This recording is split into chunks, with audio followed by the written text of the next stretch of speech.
আগে কখনো মিছিলে যুক্ত হয় নাই, আমরা গিয়েছি তাই ওদের মনে হচ্ছে যে এই পদযাত্রার অংশ নিতে সোমাইয়া, তাসফিয়া এবং মেঘলা। তো ওদেরকে আমি জিজ্ঞেস করলাম যে তো তোমরা কি রাজনীতি নিয়ে জানো, কতটুকু জানো? ওদের কথা শুনে আমি খুব অবাক হলাম। ওরা বললো যে আমাদের জন্য তো জানা কঠিন, আমাদের স্কুলে কিছু পড়ায় নাই এগুলো নিয়ে। আমাদের হচ্ছে টিচারের কাছ থেকে শুনতে হয় অথবা সিনিয়র যারা আছে তাদের কাছ থেকে শুনতে হয়। আমাদের স্কুলে কেন পড়ায় না, আমাদেরকে কেন শেখায় না কি হচ্ছে রাজনীতিতে, দেশের কি হচ্ছে। তো এই যে ছোট ছোট মেয়েরাও চিন্তা করছে যে দেশের কি হচ্ছে, ওই অধিকারগুলো কিভাবে পাবে, দেশ কিভাবে চলে, রাষ্ট্র কিভাবে চলে, অধিকারগুলো হরণ হচ্ছে কিনা। এই যে নতুন একটা জোয়ার এসেছে, ছেলে মেয়ে সবার মধ্যেই আমরা দেখেছি, বিশেষ করে যে মেয়েরা হয়তো আগে রাস্তায় নামেনি, আগে কথা বলার সুযোগ পায়নি, তারাও যে সামনে আসছে, এই ব্যাপারটা আমাদের লালন করতে হবে। ওরা যাতে রাজনীতিতে থাকতে পারে, দেশ নিয়ে ভাবতে পারে, রাজনীতি না করলে দেশ নিয়ে ভাবতে পারে, কথা বলতে পারে, এবং সেই পরিবেশটা যাতে তৈরি হয় সেটা আমাদের অবশ্যই অবশ্যই নিশ্চিত করতে হবে। আমরা নারীদেরকে যদি পিছিয়ে রাখি তাহলে দেশের অগ্রগতি সম্ভব না।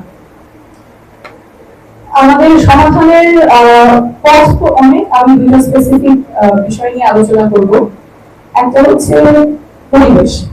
আমরা অনেকেই বলছি যে নারীদের রাজনীতিতে আসা প্রয়োজন, পাবলিক লাইফে আরো বেশি সক্রিয় ভূমিকা রাখা প্রয়োজন।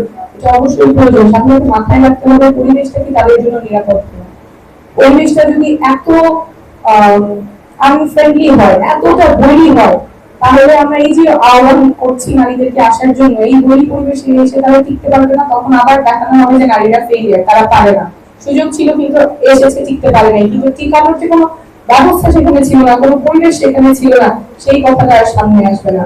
আমাদের অভ্যুত্থানের পরে অনেক নারী ঘরে ফিরে গেছেন, অনেক নারী এখনো আছেন, রাজপথে আছেন, অনেক বাধা বিপত্তি সত্ত্বেও রাজপথে আছেন। প্রতিদিন বিভিন্ন ধরনের মিথ্যা অবদান, মিথ্যা প্রপাগান্ডা তাদের বিরুদ্ধে করা হচ্ছে, তারপরে ওনারা আছেন।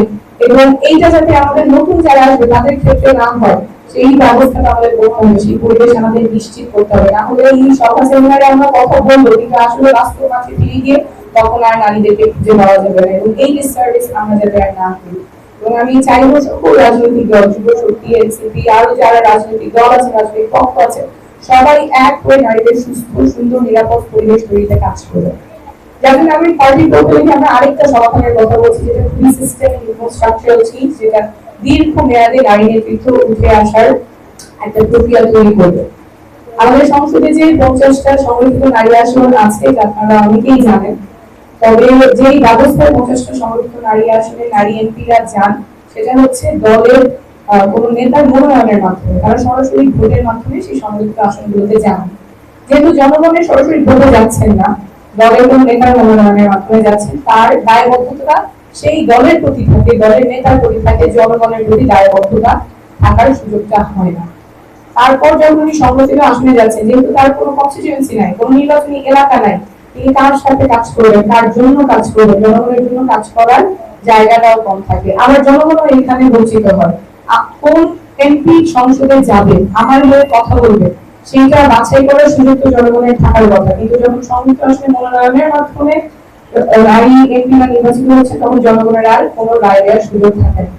আমরা বলছি যে সংযুক্ত নারী আসনে সরাসরি যাতে নির্বাচন হয়। আমরা নাগরিক কমিটিকে বলেছিলাম, নাগরিক পার্টিকে বলেছিলাম, এবং বলেছিলাম যে 50 থেকে যাতে 100 করা হয়, ন্যূনতম 25% তাহলে আমাদের নারী সংসদ থাকবে।